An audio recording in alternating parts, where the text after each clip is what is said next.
change that. Roll. Yeah, I was just trying to not suck at Blasto, so to get all my stuff I had to change the settings and whatnot. Anyways, this is Secret Evermore. We'll be doing no Verminator skip. Timing starts at first input, so I kind of start my timer at like negative 6.7 seconds. It just works like that. Specifics. So, yeah, I'll just say when, I guess, or you'll see the boy start to move. So, all right. So timing starts now. Basically, the first thing that I'm going to be doing is trying to set up a skip. There's a fight that you can either lose the fight or win the fight, so it's much faster to just lose the fight, of course. So we're getting a good, decent bit of damage here. We kill the first plant there for the Talon route, or Talon, whatever. And we can just set the dog up in the trigger, kill the boy, and the fight's instantly over. I didn't even start my timer. Oh well. So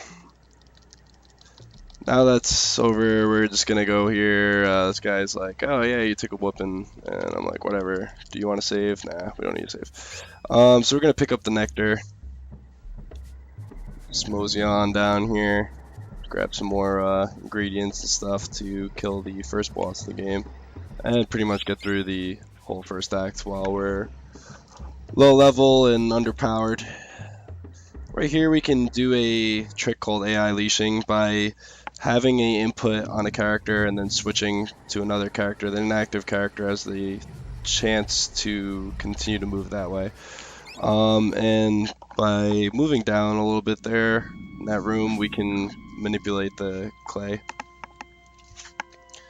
Or I mean, manipulate the plant. There's normally a plant that spawns up there, but by causing the game to spawn, generate more spawns down low, for some reason it causes that plant to despawn.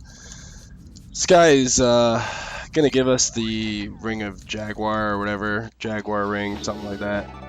And it allows us to run, which is very useful throughout the speed run. You know, if we had to walk everywhere, it'd be pretty whack.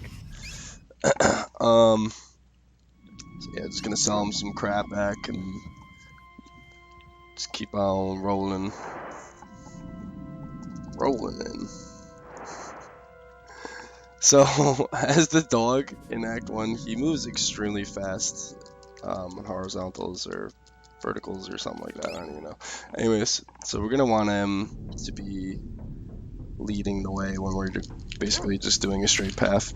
Here we can tell the game that we looted those crystals where the dog is, even though the dog's not able to loot the crystals, and it causes there to be 3 clay instead of 4 clay, or 3 clay instead of 2, something like that. Anyways, this guy's gonna give us the first spell, Hardball. Oh yeah, and we're gonna do a lot of damage with it. We want to buy some crystals. It's very useful. Oh yeah, I forgot I should probably be saving, but yeah, whatever. We got this. Anyways, we're gonna make our way to the first boss. Here we can do another skip by having the dog attack to get on the trigger for these bridges. They normally collapse on you, but by having him switch out as the inactive character, he doesn't actually trigger the bridge, and we can just switch back and run across. When a character is far enough off screen and you menu or like, you know, switch the camera, it kind of makes it so that you have like iframes or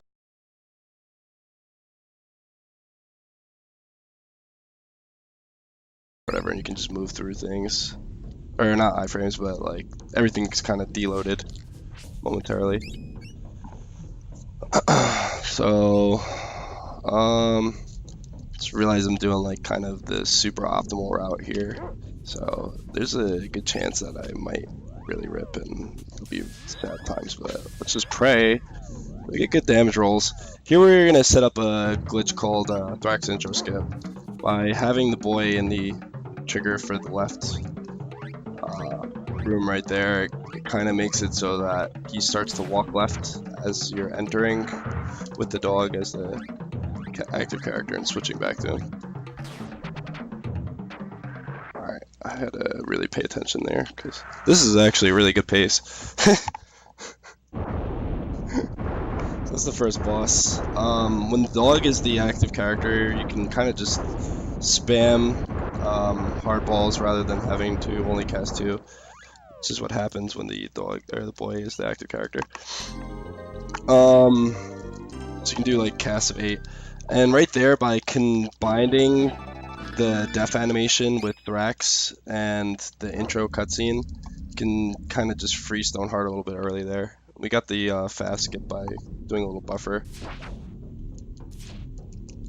It's recently discovered by Green Ambler. Bus.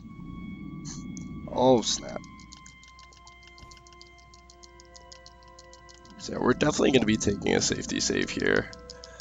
We were just rolling way too deep and going way too fast. Didn't even realize. You can kind of pre-buffer the cancellation of this menu by just holding start. So you get an instant cancellation every time. Pretty sweet. Woo! Alright, we're in the safe now. Oh. Alright. So we're just gonna start making our way back to Fire Eyes. Whoops. Want to do 7 casts to make sure this guy dies. The next boss, because he's a doozy. It's kind of a little weird thing going on there, but whatever.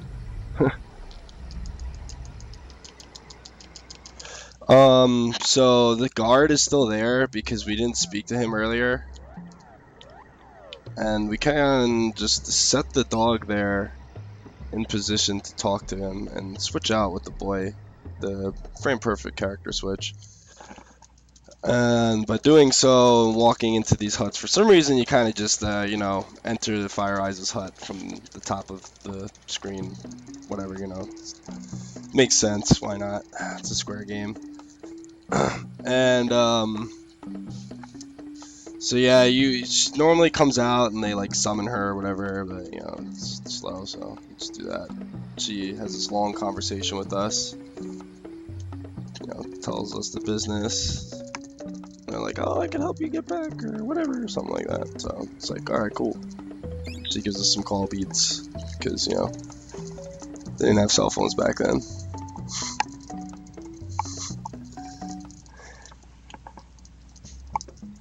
Shout out to my man Scars, by the way. Found some fresh new tech coming up in Act 2 here. Yeah, speaking of Scars, real quick, he donated 12 bits just now. Thank you very much. And Tenu donated $2.50. Oh yeah. Thank you both very much. Appreciate you guys. Keep those donations rolling in. Rolling on. So here we just picked up Defend, which we're going to be using to completely break the game later. Kind of makes the game fun. Let's just say that. So as we abuse the ability to despawn the maggot earlier, we're going to do the same thing with this rock because it takes a very long time to actually make the rock, like get the rocks to move. You need mud peppers and we don't want to have to go through all that, so. Ooh, 1 health. This section has killed more runs than I like to admit. Alright, we're gonna play it pretty safe. It's a Viper that is gonna kill me.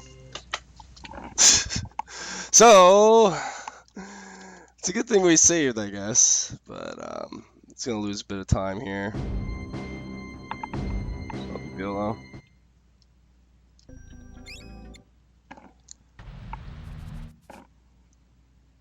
Yeah, the Vipers are pretty mean,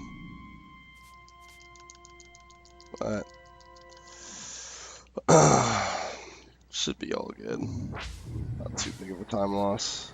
Maybe like a minute tops.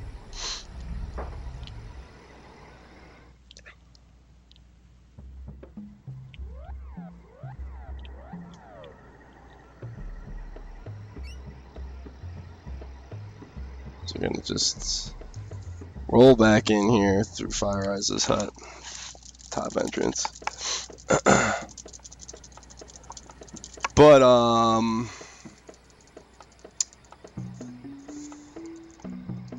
now would be a good time to get your donations rolling in, so we can meet these incentives. Oh yeah.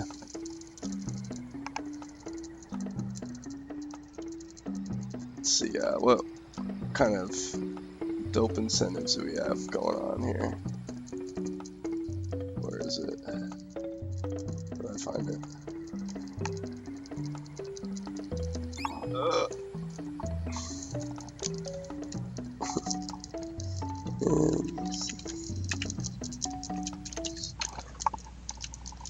Oh, there we go. Alright. So we got a 5-minute freestyle by your man RPG Godfather. That's gonna be rolling unfathomably deep. You already know, so make sure you donate for that for sure. I don't know. I don't know exactly what the goal is to be met, but make sure that goal is met for sure, because that's gonna be fire. Alright, so now we're just hopefully not getting trolled by these plants.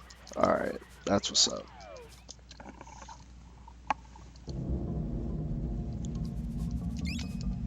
We want to grab that claw bead because we need to do as much damage as possible with the Magmar, because this guy is super mean. Like, almost as mean as this room. If not meaner, actually. That's how mean that guy is. It's no joke. So usually, because I'm a mad lad, I would just actually skip that Viper. Sometimes he doesn't even spawn, but it's much safer to just do the extra menu. Could save a few seconds if you don't even have to deal with him, because it really messes your movement up. But ideally, it's just not worth. There is a glitch that I could set up here, but since Magmar is super rude, we want to just take the save. It's not worth risking.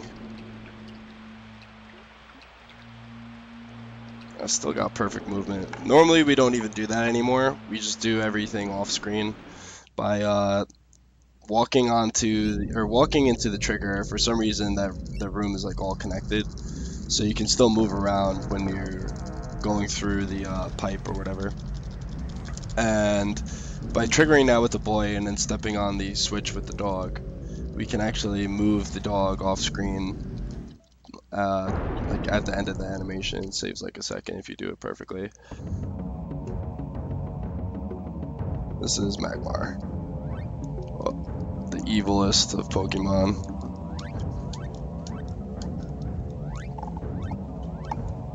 So we want to just cast a bunch of casts of Hardball and additionally we're going to use, that's bad.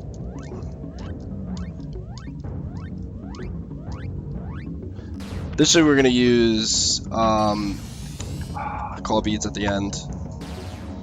Here. Okay, good.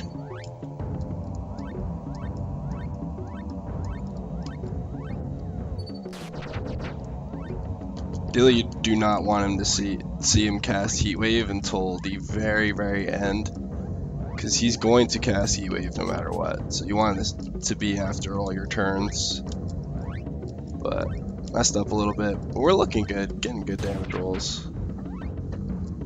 Alright, good. Because he can survive that, which is pretty unfortunate. But not today. So I'm just trying to set up the screen so I get as little scroll frames as possible. And that's Act 1. Skipped a lot of content. Like, at least 10 minutes of content.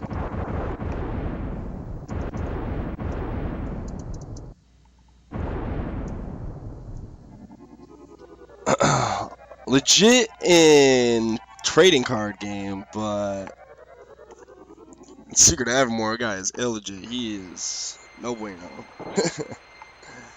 So yeah, you just fall from the sky, land in this giant nut thing. You fall off of a waterfall, yeah.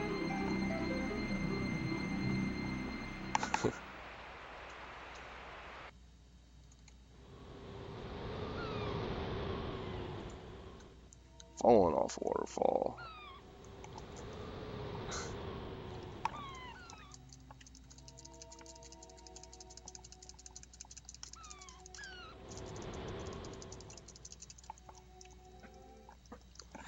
Alright, so now our now our dog is missing, so we gotta find him. Figure out what's up. So we can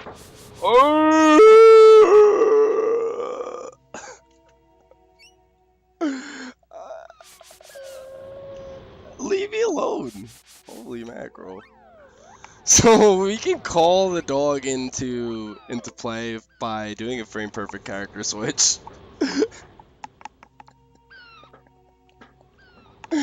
Which we want to do because we want to get the boy over this ditch here.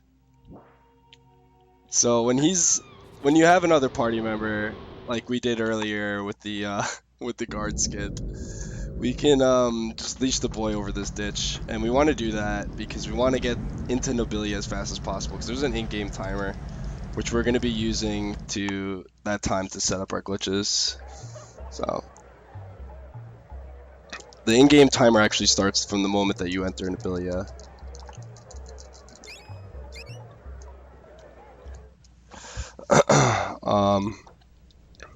We're going to do some purchasing here.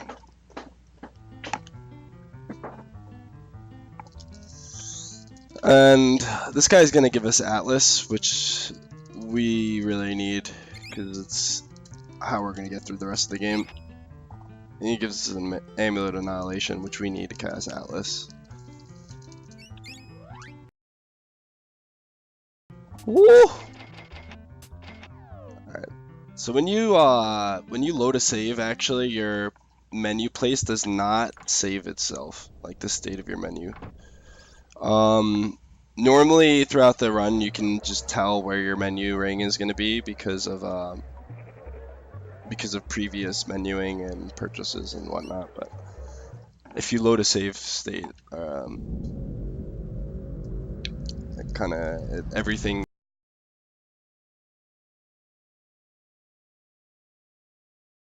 resets.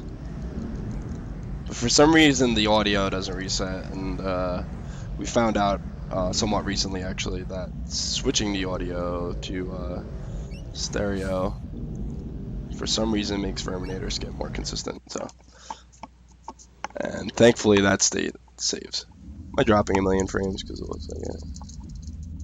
Hope not. Oh god, stop dropping frames, please. I'm dropping a billion frames. So what I was doing there, you can actually, there's these spots in the desert, just like along these rocks that for some reason allow you to screen wrap.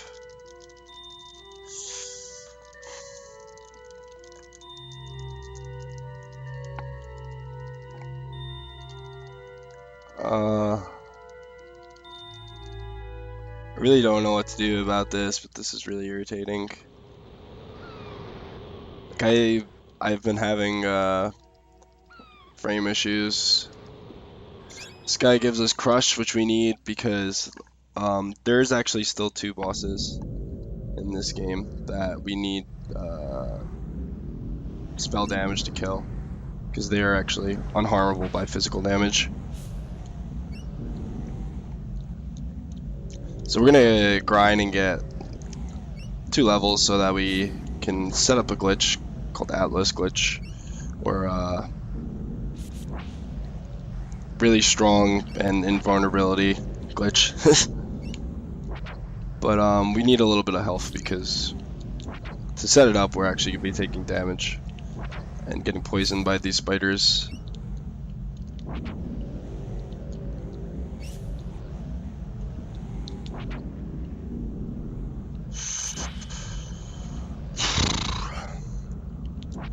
Hopefully, it looks like my frame loss is being corrected. Good game, thank you. Now I'm never gonna get poisoned.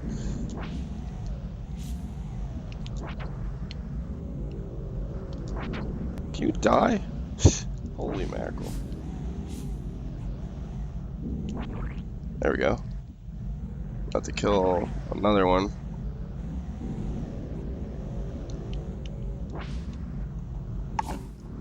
Pancakes. Oh yeah. I love me some pancakes. Especially with blueberries in them. Strawberries. Pancake a la mo. I don't know why I'm so under level, because I was not doing marathon friendly strats, and I didn't realize until I had already killed Thrax, or was about to kill Thrax. Just decided to YOLO it and got lucky. Alright, so we're gonna take a save here. Because if we miss this glitch up, then it's pretty much over.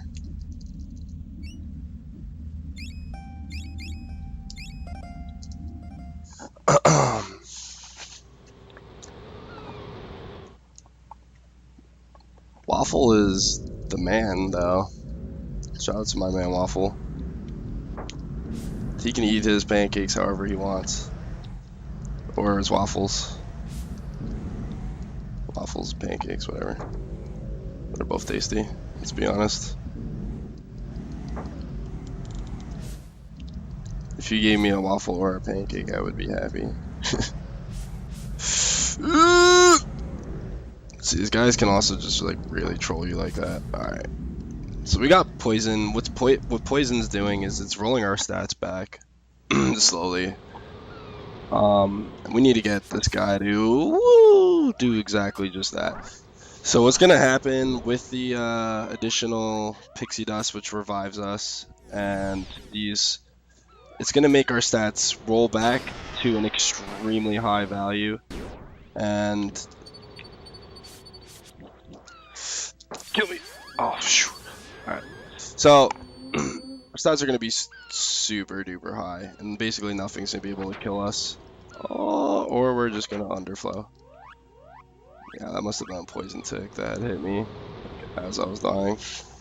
Alright, so we're gonna try again.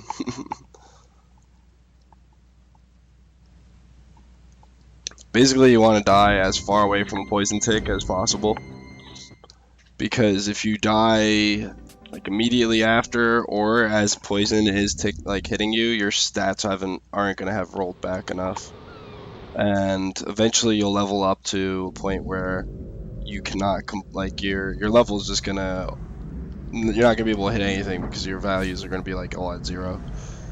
So I got really fast poison this time. It's nice.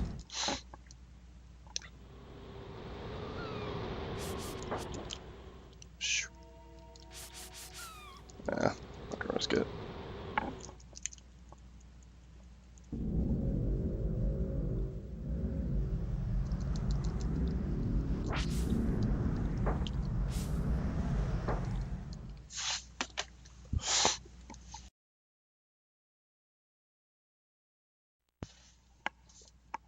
Just kick my cord. So basically, game just needs to be nice right now, which could happen right now. The odds are that it's like 1 in 8 or something like that. So probably get it within the next 3 tries.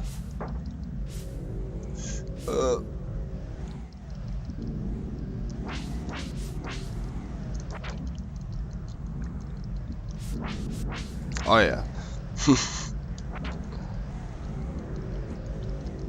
Or, you know, just the spiders won't hit me at all. Holy mackerel. That was something else. That dodge rate. So this guy can either confound me or plague me. Either or is okay. Confound it is a little bit better because when you're plagued, it does damage, which makes things a little bit scarier.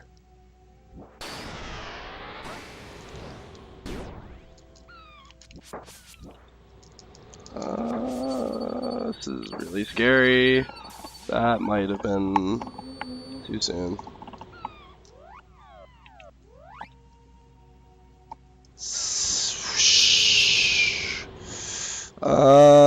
It's kind of really close. Alright, I'm taking it. So what just happened there is I got really lucky.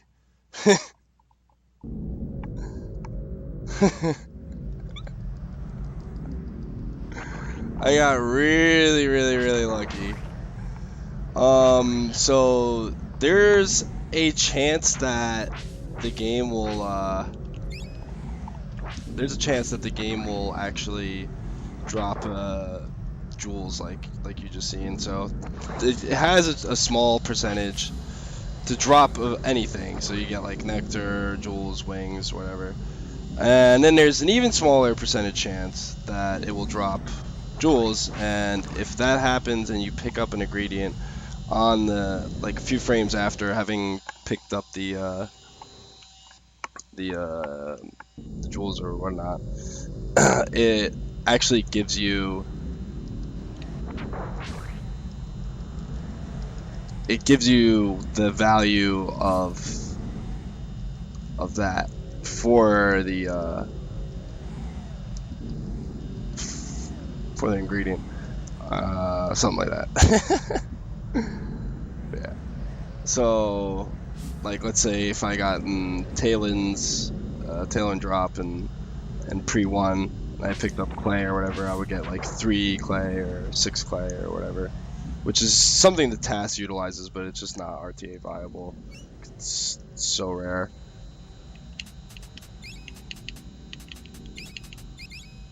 Not sure why not. So normally you would we would just use Crush for the rest of the run, but since they have Sting, the cast animation's much faster. So I'm gonna be using that just for the fun of it. So I don't have the route completely worked out, but this is the second time that I've done that in a marathon, so I should probably just learn Sting route. Of course, you know that you never get that type of RNG in like an actual run though. It's just so uncommon. It's kind of cool to be able to show off.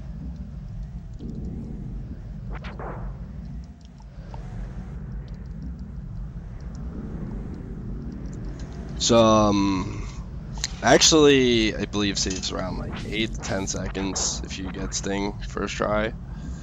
So it's pretty big considering how optimized the run is at the moment. But no, a matter of actually getting that RNG on a good pace is not easy. It's just not viable to get vinegar because it's like there's nowhere to really buy it and it's extremely expensive. So, and this has happened yet again. Never seen it, like, I didn't know that was a thing, but there you go. He's just walking around the desert.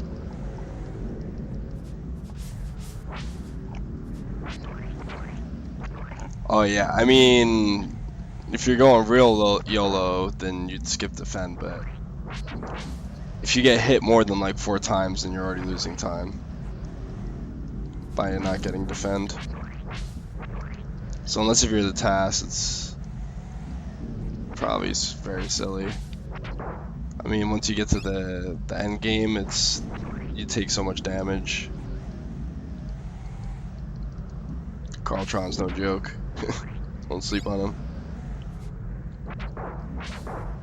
I'm just grinding out a few levels here.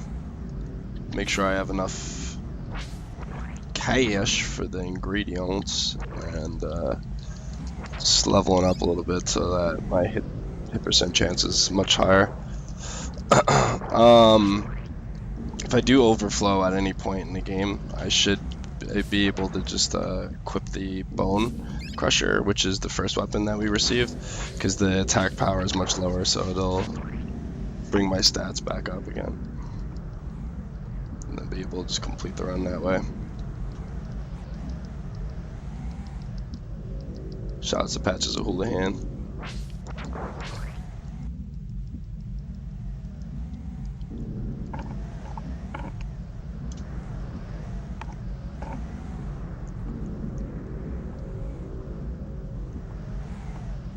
But you don't need to get defend. I never really noticed, but it kind of looks like a face in those the wall there. Just a little bit, just to see how lucky we can get.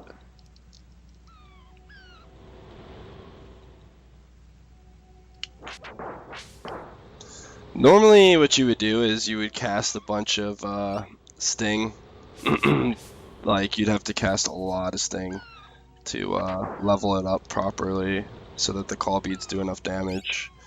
But because I don't really know Sting Route super proper, what we're going to do instead is just cast a bit of Crush and level it up that way. Because Crush is much higher in the way that, or it does much more base damage in the way that, the way that the call bead damage works is based off of the highest spell damage you get from your other spells. Or like just your highest spell, whatever. Water.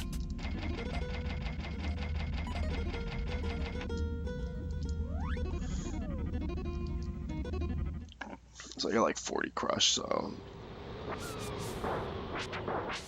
basically totally safe right now.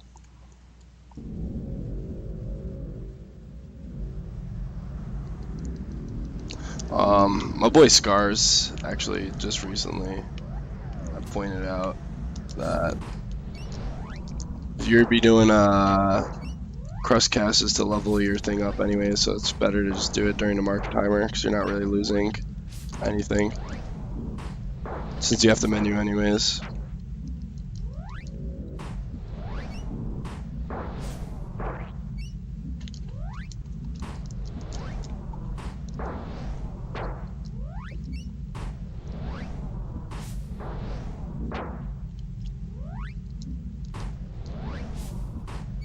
That's just extra safe.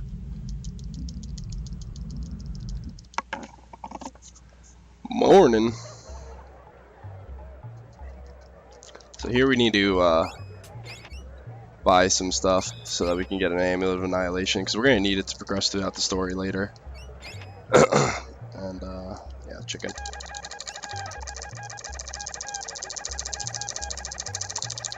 Yo, that would be awesome, and then it would help us a lot in terms of figuring out what actually loses time in the market timer and what doesn't, and also figuring out if there's any way that we can progress the timer faster.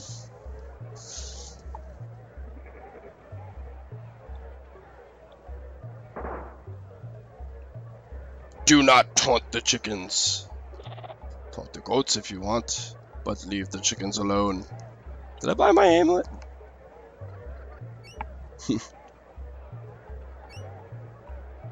I bought the amulet, right? That's what's up.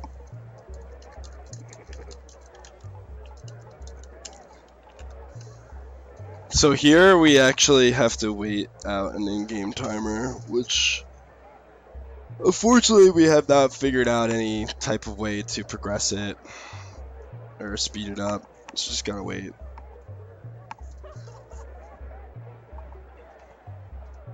And that's why we wanted to do all that stuff early on.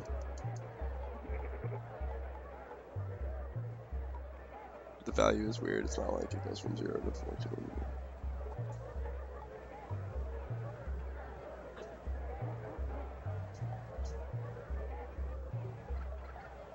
Huh?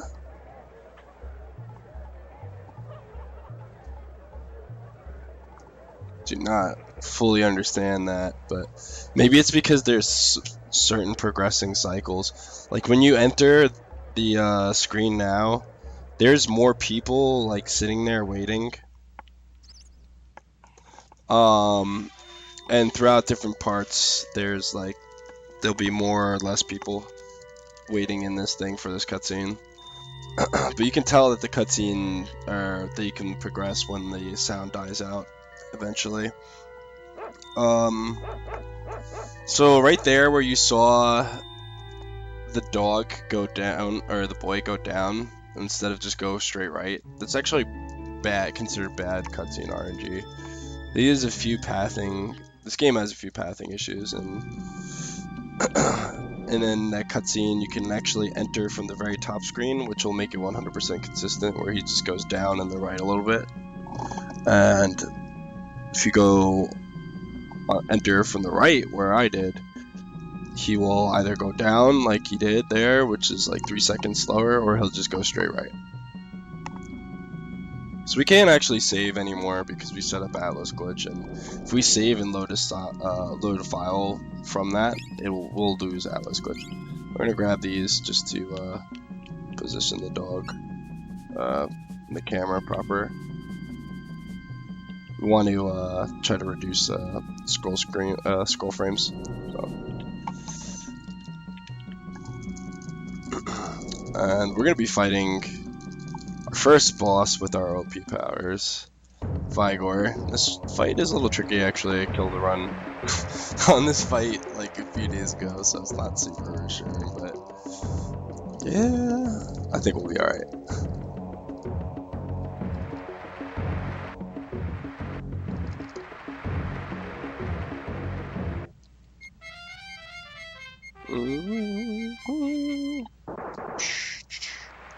Everything in this game explodes, by the way, don't question it.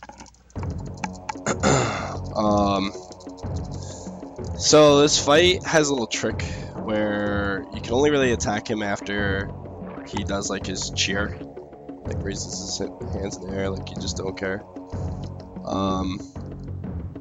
We have to run all the way to the wall. We have to hug the wall and hit him. Otherwise,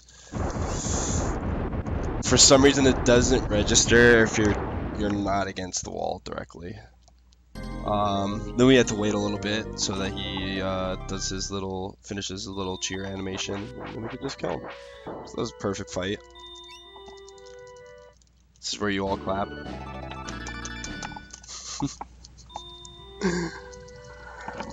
You can kind of set the boy up a little further to the left there, which is what you want to do ideally, so that he has less time to walk in position for the cutscene. Directed by Michael Bay, soundtrack by Jeremy Soule.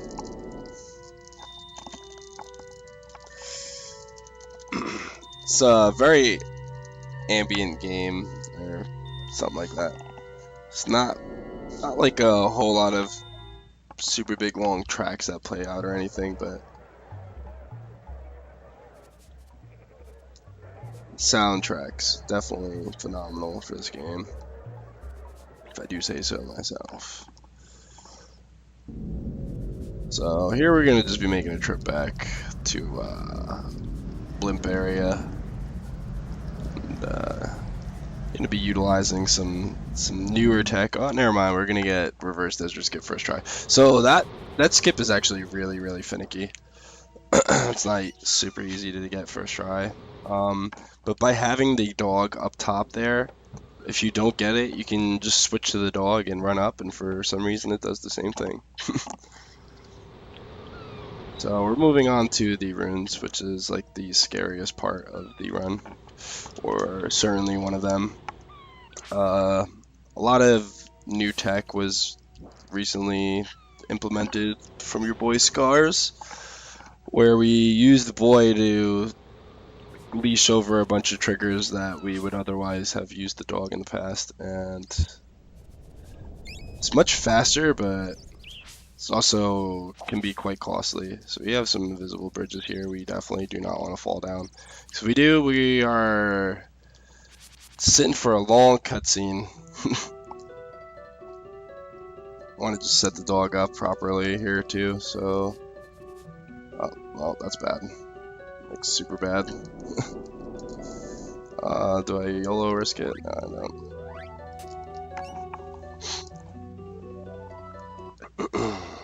So if you just run down there, since the dog is like stuck in position, he'll actually soft lock. Oh, don't want that to happen.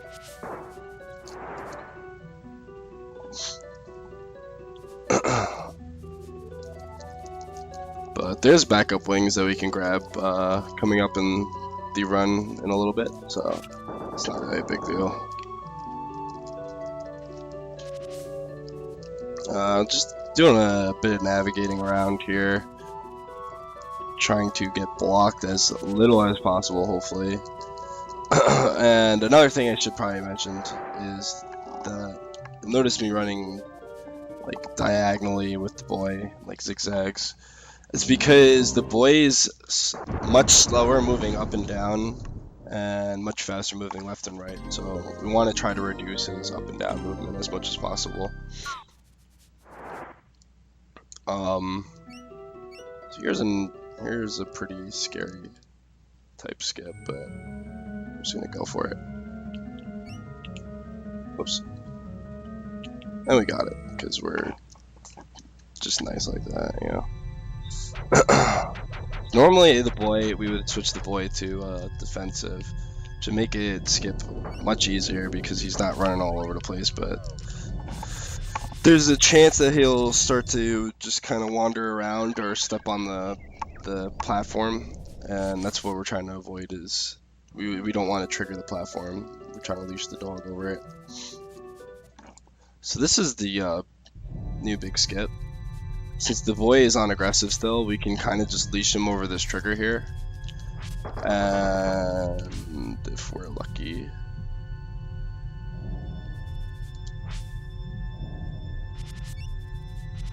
okay, so this is not bad. That's second try. That's pretty good.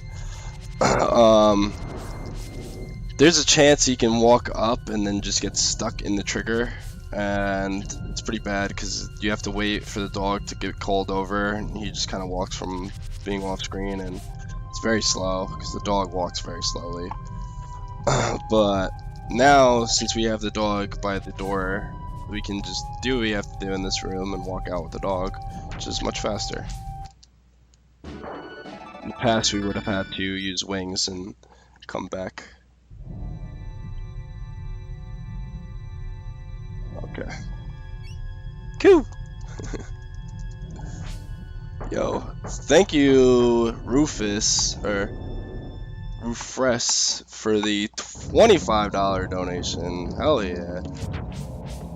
So that's like a new task strat that I actually recently found, which I totally just did not execute properly, but kind of wanted to just sort of wing it and go for it because it's swag. But it saves like 10 frames if you hit the Megatort down rather than hitting him up perfectly.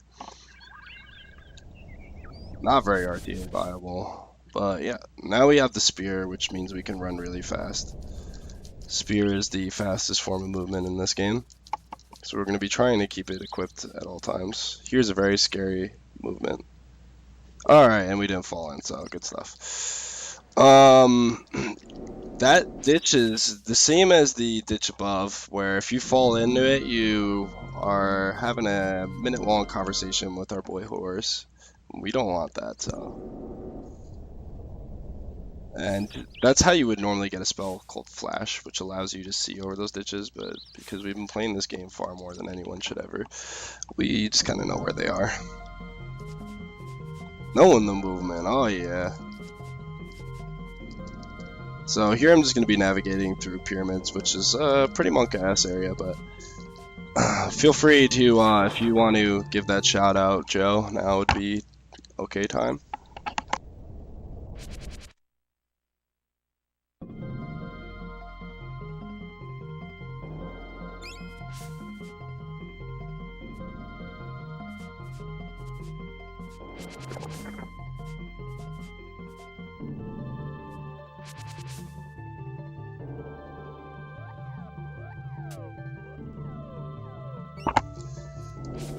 So what happened there is I actually set the dog up for frame perfect character switch as he was pressing the button. Ah! Which allows us to move around during the gate opening animation. We're gonna do the same thing here. And we can also run down with the dog to set him up in position for in a little bit when we free him. We can kind of just cancel out this fanfare by character selecting and selecting back, which allows us to move around a little bit early. Just working our way to free the doggy. Free and doggo, get your Franker Z's out. So since the boy is still on aggressive, we can also kind of leash him over these little bridges, which is very scary. It's very risky, but if you get both of them first try, then you save about 3 seconds, so swag.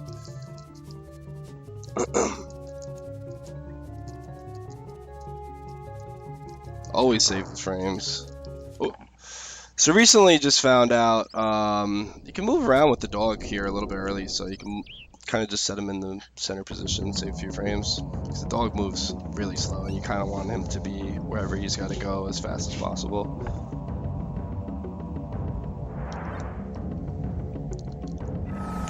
Oh no, I did it! I did the thing. I knew I was going to do the thing. I was actively trying not to do the thing.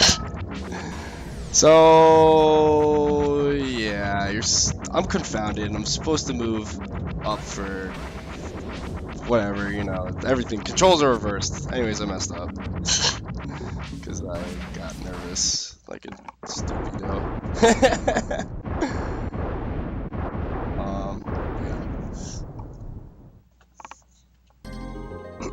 That's whatever. It's not like a super big time loss. If this was, if I was trying to PB, it would be really bad, but it's not like crazy. And you would just normally navigate your way back in reverse this whole time, but now it's actually, I guess, a little harder because I'm not used to it.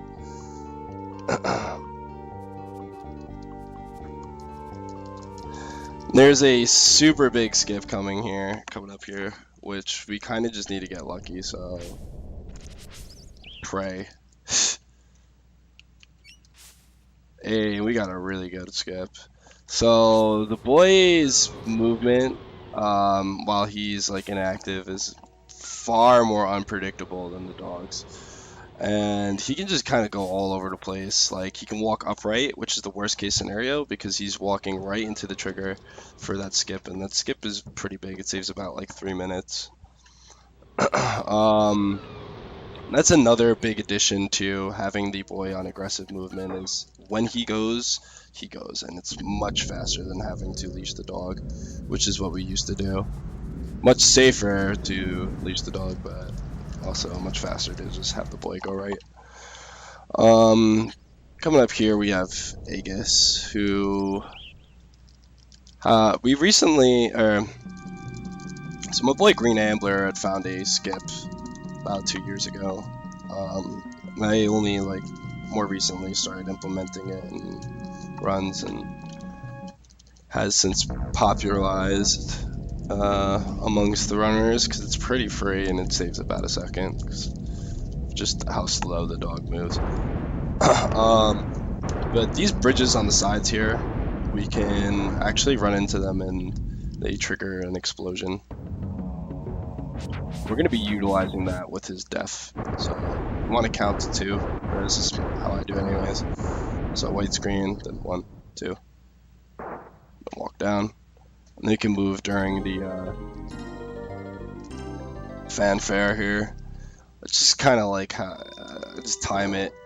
Zeal ended up coming up with like a consistent setup, I think, or something, but I don't know. I was doing it like that the whole time, so I didn't want to change it up at all. Ouch, my ears. Hey.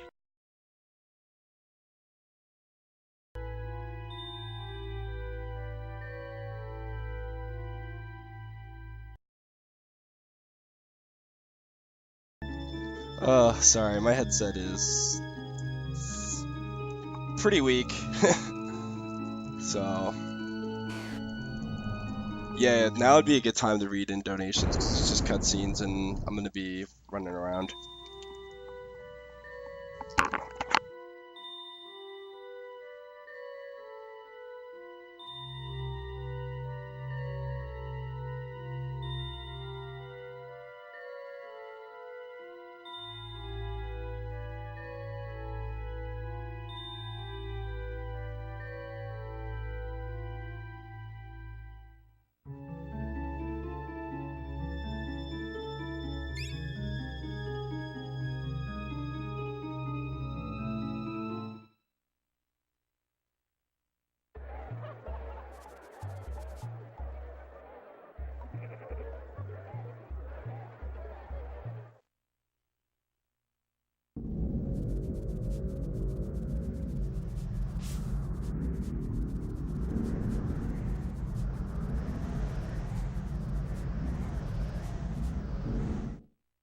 So there, I missed the reverse desert skip, so I was able to just use the dog to scroll the screen by keeping him up by Nobilia.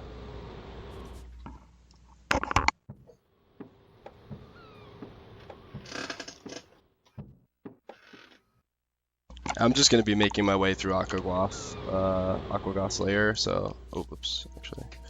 So you're free to read over some donations. Oh, well, shoutouts to all the big fat dicks jerking off to the stream, and all the vaginas fingering other vaginas at this moment, which I'm sure it's just an epidemic going on right now.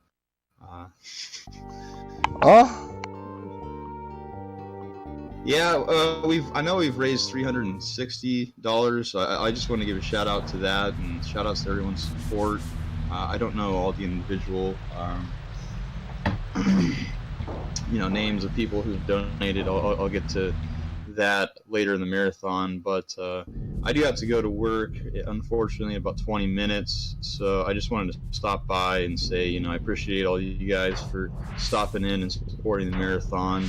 It's going to be lit, and shout outs to Invader Des, Kara, and this is what the marathon's all about. That and just particularly Rolling Deep. So I'll let you take back the the mic there, Colin. Yeah, I'm about to leave for work too, unfortunately. So you and I both. Well, shout outs to both RPG and Joe for helping coordinate this awesome marathon and just being awesome and rolling up Pamela Deep. Colin holding it down. Oh yeah. So I'll say that I really didn't coordinate shit, so it was all Joe D'Amelio. So shouts to Joe D'Amelio and Hito Kage. Miss Hunter. How could you forget? Woo. All right, so here actually, this guy, 1, 2, 3, 4, 5, 6, 7. You can actually only cast 7 spells because they're animation spells, and he has the chance to cast things like that. And if he does, what was that? 2, 3, 4. All right, good enough.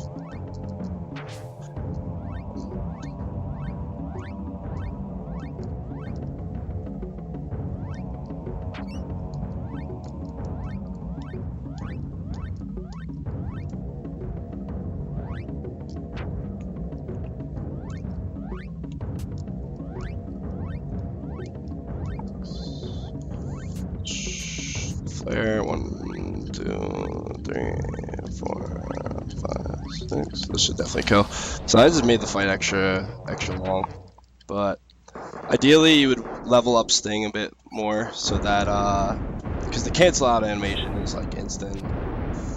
But yeah, I don't know all that swag. So I wonder if picking up the honey or whatever. I don't know. Oh yeah. Whew. Alright, sorry about that. So if he casts a spell and you cast 8 spells, it causes the game to crash because it's too many animation spells being loaded on screen at once. So that fight can be a little nerve-wracking. I'm bad at counting, so yeah. This is another case where the game has weird pathing issues. If you're the dog, for whatever reason, the boy just decides to walk all over the place when he goes up this bucket. Raw dogging it. Oh yeah. But now we're in Act 3, so of course the guy's a poodle because, you know, why not? It makes sense, I guess. And he's a pink poodle on top of that. So this guy is the most useless of all the dogs. He's just, we basically don't need him to do anything, but not not give us bad RNG. That's all we need, is we need him to do the thing and do what he's supposed to do. So we can roll deep, go fast. That's why we need the Amulet Annihilation, by the way. We needed to buy this ticket because we're going to a freak show. Because yeah, it makes sense, you know. It's freak show. Why not? Trying to find our way back home, but still got time for the freak show exhibit. So there's a big square where if you walk into that square, it's basically a trigger for a cutscene. He'll like make an announcement about the freak show so people show up. But we can just walk around that and talk to him from behind him. Yeah, no big deal. Makes sense. Shout outs to Little Z. So this is a super big cutscene gauntlet. If Joe or anybody's able to read off some donations, now would be an amazing time to do that.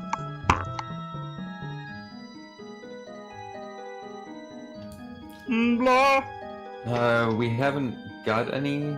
I forget if I read off Rue's donation earlier, so in case I haven't, let's do it again. Rufus, who actually ran before Colin, donated $25 earlier, said, "Thanks for hosting the marathon. Wishing the best for Dez's battle against cancer." If he wants to specify what incentive he wants to put that towards, it'll be right there in the chat. Oh yeah, make sure you get your donation incentives in. Looking forward to this fresh 5-minute freestyle by your boy RPG. That's gonna be phenomenal, so definitely donate to that. Yeah, and by the way, because I'm about to leave for work, anyone who donates in the next, let's see, yeah, the next 5 hours, just specify what incentive you want it to go towards in chat, because Unlink is only, like, for some reason it doesn't let him see the text that goes along with donations, just the donations itself. So yeah, just do that until I get home for work and all that good stuff. Yeah. Hopefully people will relay that to people. So, if people just come in randomly and donate, I mean, they're probably not gonna know that. So. All right, I'll make sure to Jack. keep it reminded as well. As long as I'm around, I have to babysit, so I'm not going anywhere. Also, hope you guys have an awesome day at work.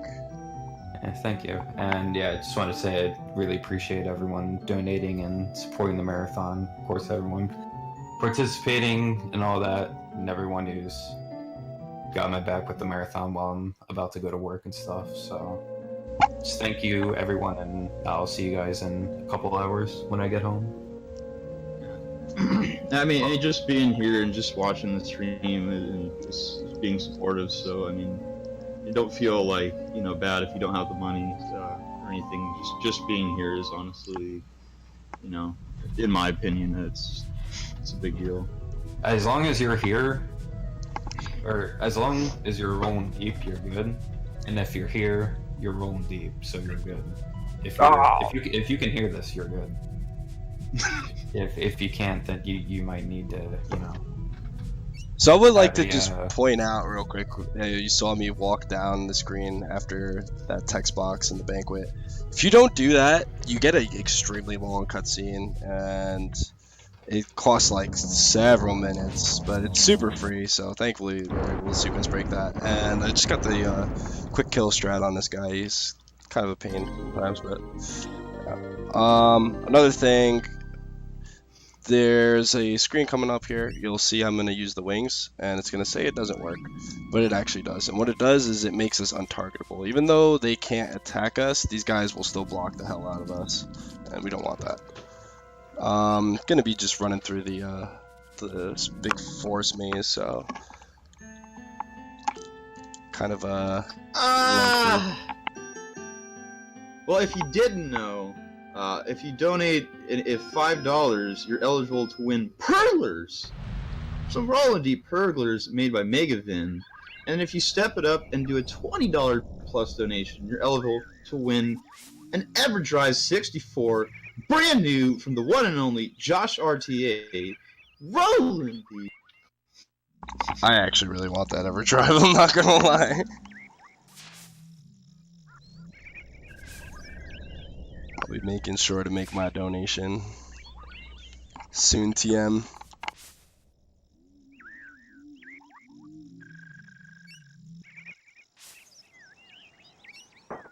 So yeah, it's pretty easy to lose a lot of frames here because as you can see, the corners are really hard to like cut tight.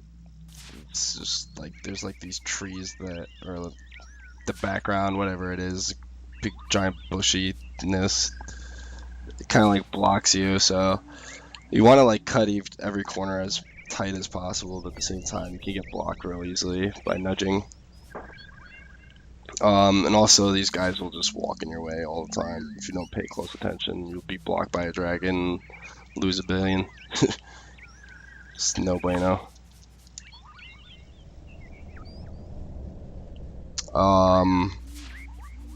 How do you remember this, you say? You just do it way too much and it becomes second nature.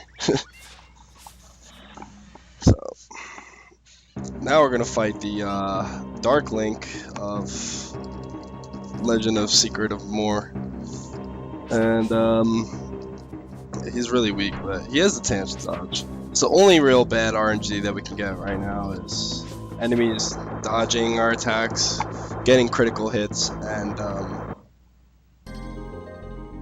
being bad at the game. So we don't want any of that stuff to happen. He's gonna give us the sword, but we're gonna switch back to the spear because the sword is slow and we don't like that.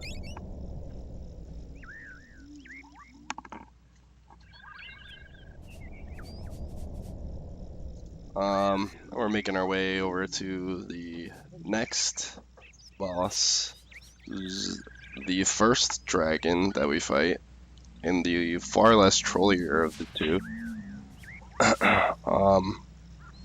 And he can give us a few patterns, but for the most part, this guy is just usually always smooth sailing. It's probably the easiest of all the boss fights. But if we're lucky, he'll be spawn in the bottom left, and he'll just come right to us. So if we can, that's the pattern we want to see. He can be up left, or he can be just on the wall to the left. So, not too bad. Worst case is he'll be all the way up to the top left, but even then it doesn't lose too much time.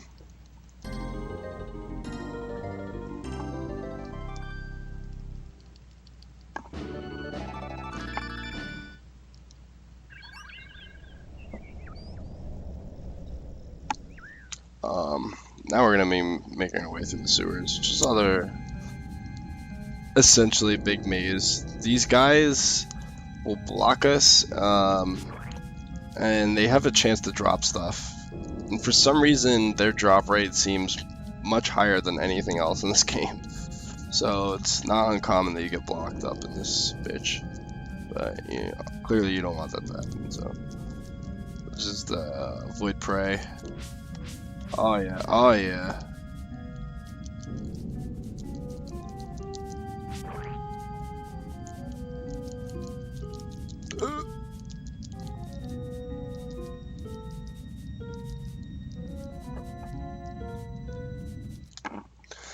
So we got a new strat here that was recently implemented by my Green Handler. We're going to be using the dog to run around kind of and set off some triggers while the boy is catching up. By running onto both of those platforms as fast as possible, you can kind of cause them to both spawn in the same spot. So they both come out of that one prison, which is ideal. Now we're going to be making our way to this DLC boss content, which we don't normally fight this guy in the run, but 80% run because he's skippable, but oh, this music is just so comfy. Sorry about that. He has a chance of soft locking our console with the 2-chip, so if you don't have like a Super Famicom or a SNES Junior, it's kind of SOL.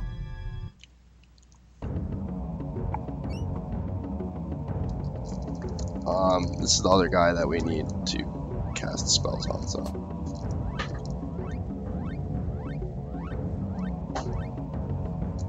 Alright, well, I'm officially heading out to work, so hope you guys all have fun with the marathon, and shout outs to Dez one more time. And Deep here. Good luck with the rest of your run, Colin. Good luck, Pidge, later with your Super Mario RPG jerking off session. Yeah. Oh yeah, rolling out. Shout outs to RPG.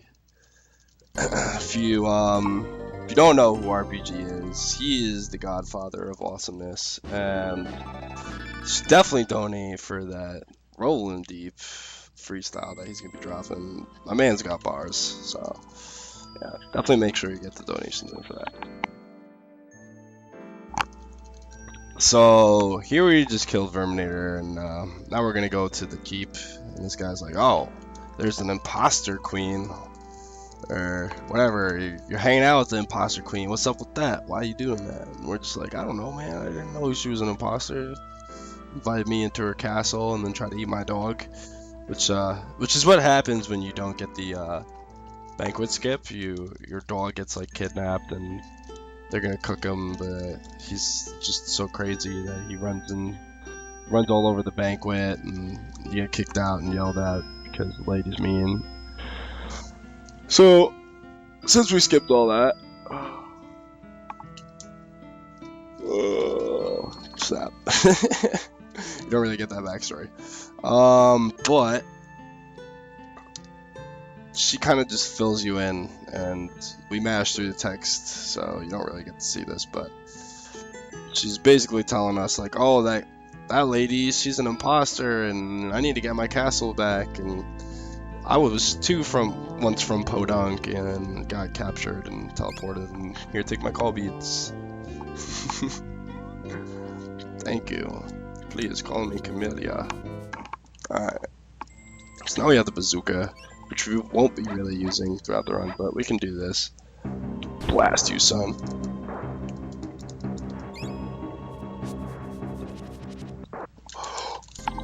Ah, dude.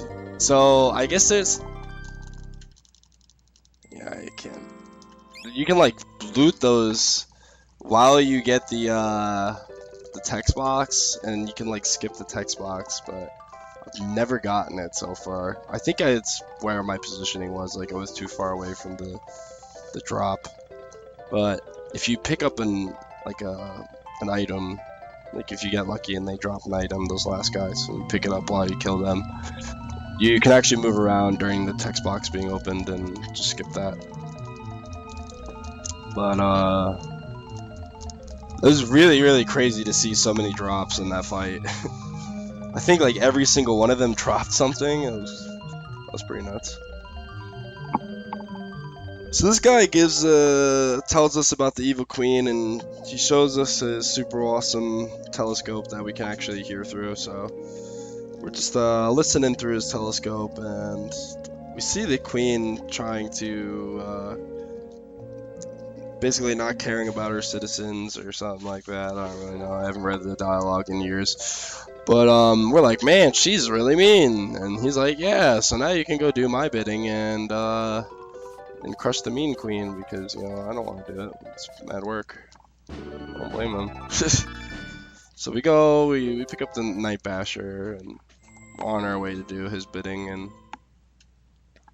Gotta do a little bit of backtracking, unfortunately. This act is a lot of backtracking and good old cutscenes. So it's almost chill until RNG just takes you by the hips and has its way with you. So yeah, we actually need to have the axe out so that we can crush these walls and they just explode because we're so powerful. Oh yeah, dying here. Alright. So basically that's everything that you don't want to happen just happened right there. Since our health, our energy is regenerating a little bit, we are able to just hold the run button. Not the right way to go, but okay. Since it's much easier than peace spreading, because we're not a task, and peace spreading is pretty much impossible to properly replicate. We are going to just be trying to hold down while we have full energy as much as possible, like right there. So you kind of just get used to knowing where you're able to run, trying to save as many frames as possible. That was actually very good because we need the dog to follow us to continue up here. And if you have him off screen, it just drags him in and it's very slow. So you want him to follow us, but these guys will usually just hit him like crazy and there's not much you can do about it. So this fight is the scariest of all fights and I got super lucky. So I did a extremely risky strat. Normally what we would do is cast Hypnotize, which allows him to be like stunned, but I don't like having a menu and it's kind of slow, so I just kind of YOLO it and try to hit him, and when you knock him back, it gives you enough time to just, like, when you knock him back, first off, it causes it so that he has like these kind of weird iframes where you can't knock him back immediately after, but you can still deal damage to him. But we need to knock him back because he's not hypnotized, and if he gets too close to us, he'll grab us and throw us down, which is very slow. And also, if he's one hit away from dying, when you come back up after being thrown down and you kill him, he'll actually soft lock the game. So you don't want any of that to happen. But that fight went phenomenal because we got a miss and still didn't get grabbed, which is very, very scary and unlikely. So it's good stuff.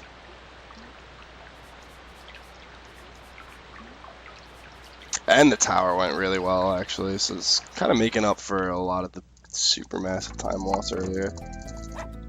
It should still be good for estimate, but definitely lost quite a bit of time earlier in the run. If things keep going like this, though, it's gonna be good.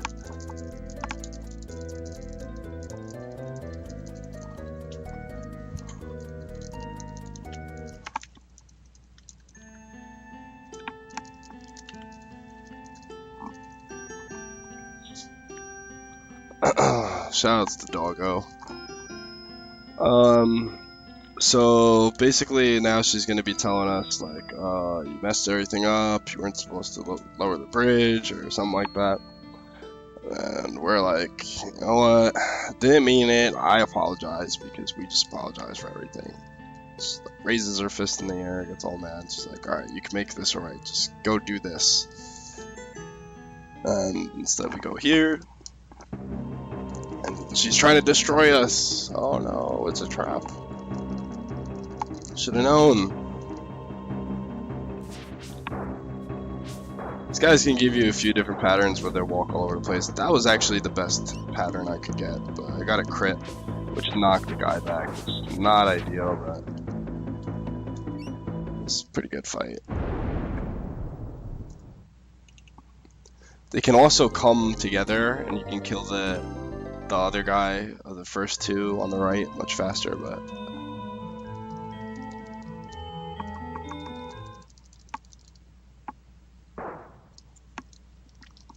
uh-oh. And then the fat lady saying, So rest in peace, Evil Queen. She exploded like everything else in this game. Here's the biggest instance of cutscene RNG. So we'll see what happens. It's looking good. Alright, so everybody went down. Every single character has a chance to walk up and around, and it's very slow. You can lose like 16 seconds there. Just because of the poor character pathing. There's not much you can do about it. Or anything, actually. So now we're just going to be making our way back to the other castle of the good people. Movement here is a little bit weird. You got this debris and stuff blocking you, but after a while you just kind of get used to it. You learn where you can nudge on things, and essentially you just want to be holding the right button right on the D-pad the whole time. And I mentioned peace sprinting earlier. The fastest way to move is to actually press the sprint button. So pressing A, and I believe it's after 3 frames. So you hold it for 3 frames, let go on the 4th frame, and then repress a frame later. But clearly that's like impossible to do as perfectly, unless if you're a robot. So we just kind of spam the sprint button throughout the run, try to get as good of sprints as we can. You don't want to sprint mash too fast though, because like I said, P sprinting is like a frame release type thing. It's not actually like how fast you hit the button. If you were to spam the A button, you'd actually move much slower. This guy gives us this janky Windwalker thing. It's made out of potbelly stove and barrel, giant stone wheel, but it works. We trust it. So we're gonna go take a little cruise. He needs to get us some parts so that we can complete his even more futuristic spaceship, so that we can beat the bad guys and save the world. Cool. So since we did Diamond Eyes skip earlier, normally we would have to go grab Diamond Eyes, and there's a wheel which we get from fighting what is basically Thrax incarnate. But all that's really slow, so instead we're just gonna run here and grab the gauge twice. Because the game doesn't care what items you have, as long as you have 3.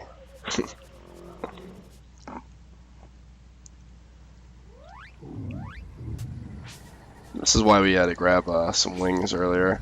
I grabbed an additional wing just in case if I was bad enough to miss Diamond Eye skip, but don't have to use it. So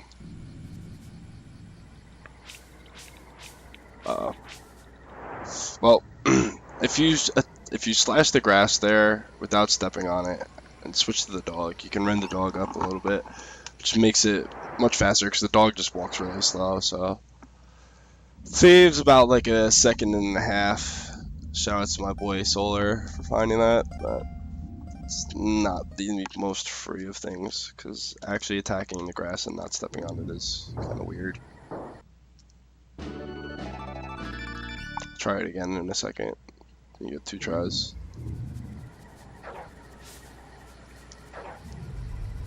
So we're just getting the gauge to complete the spaceship right now. Trying to avoid these raptors as much as possible because they can block you real bad. This is why we actually use the wings on the way up. It's much worse when you're coming up the mountain. They'll just block you in those choke points. Running the dog over a little bit so that his position is much closer to the trigger.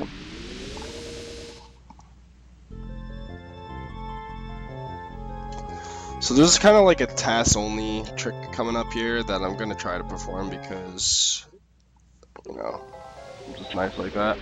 Where we can set the dog up and the trigger to leave the room as we talk to Tinker. And normally we'd be giving Tinker the wheel, the gauge, and the Diamond Eyes, but we can combine that. Oh, I got the... Wow, dude, that was about to be so good, and I just was... I wasn't sure if I was on the trigger because I got him set up so well. Oh, yeah, I'm gonna try this one more time. This is not going good. Yeah, never mind. No, I'm gonna do it actually.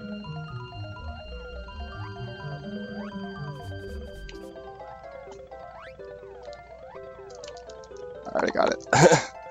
I could have got that first try, that would have been swag. But essentially, by having the dog in the trigger to leave the room and talking to the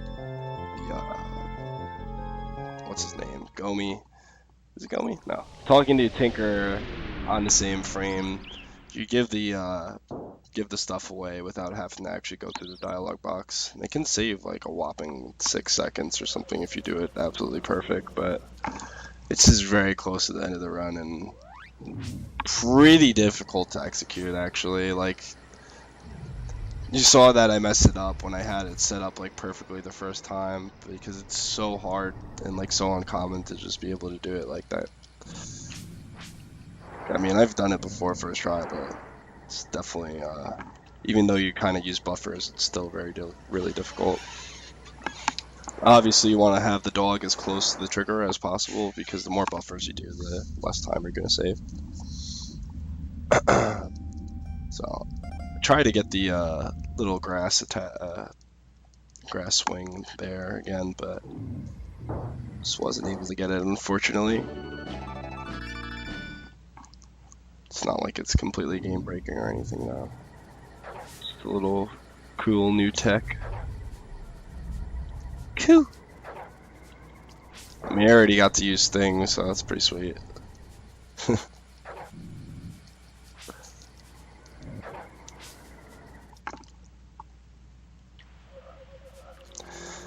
So here I'm going to be performing a little glitch, which is quite interesting to see actually. It doesn't save like an insane amount of time. It does save. It's super free, so that looks cool. So instead of just returning to Tinker, we're going to land our thing in the water, and we're there. So basically just skips the landing animation. It's about like 6 seconds faster, I think, or something. It's just this trigger that the developers ended up not using or something. So if you do land there in a casual play without having gotten the rest of the items, you have actually soft locked your game. So this game is this game is proper. So mash. Alright, and that's Act 3. Cool! Now we're into Future Town. Where everything is futuristic.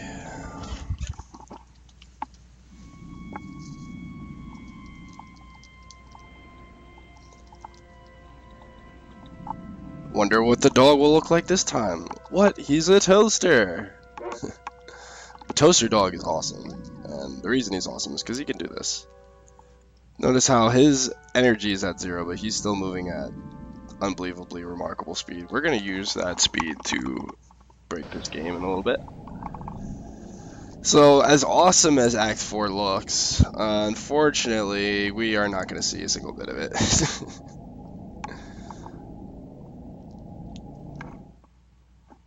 So normally you would have to go through a bunch of doors and activate some stuff to get to this room, but with a frame perfect character switch on this loot, we can actually just force the game to let us in, and final boss room, here we are.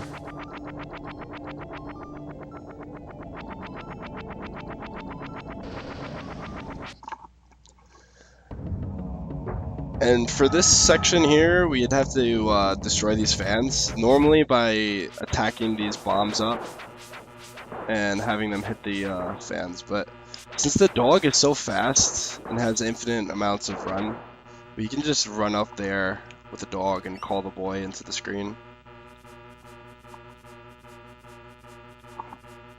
So we got a final boss rush coming up. These guys can give you a lot of trouble. You can miss a lot. So just want to hope that we don't get any misses or any crits. Is essentially the game plan.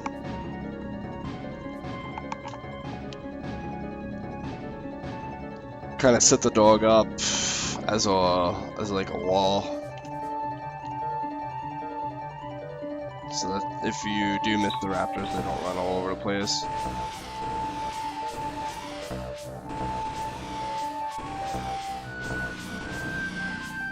As you see, these guys have pretty high evasion rate.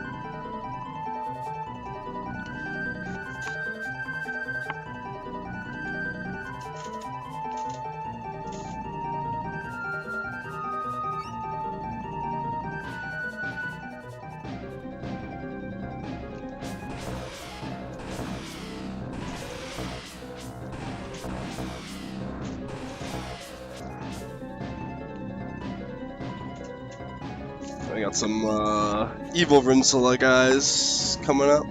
Basically, you're going to see a lot of repeat enemies here.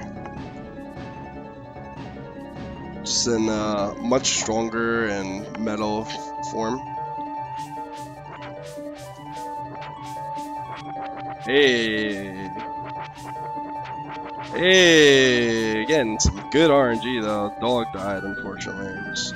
It's a little whack because he produces a lot of lag, but it's no big deal.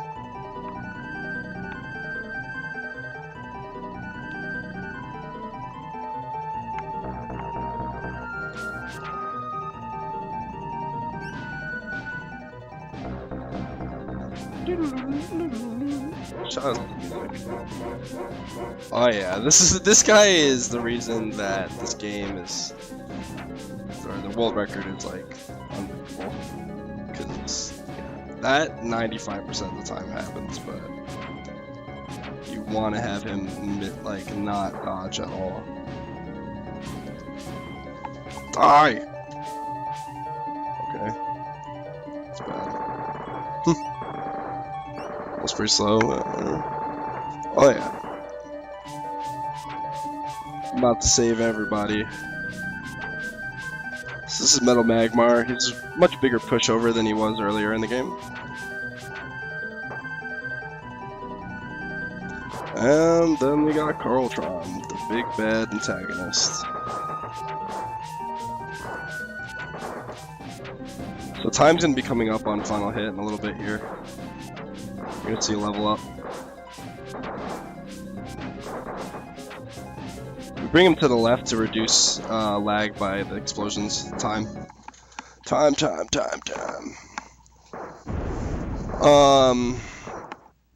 Essentially, we want him to not jump at all, because when he jumps, we can't hit him. And then, you know, no crits, no misses.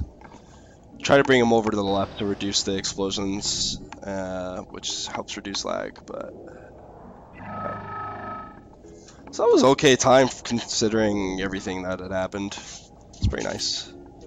There's a lot of bad stuff and a lot of pretty mediocre gameplay, but still made it. Oh yeah. GG. Oh yeah.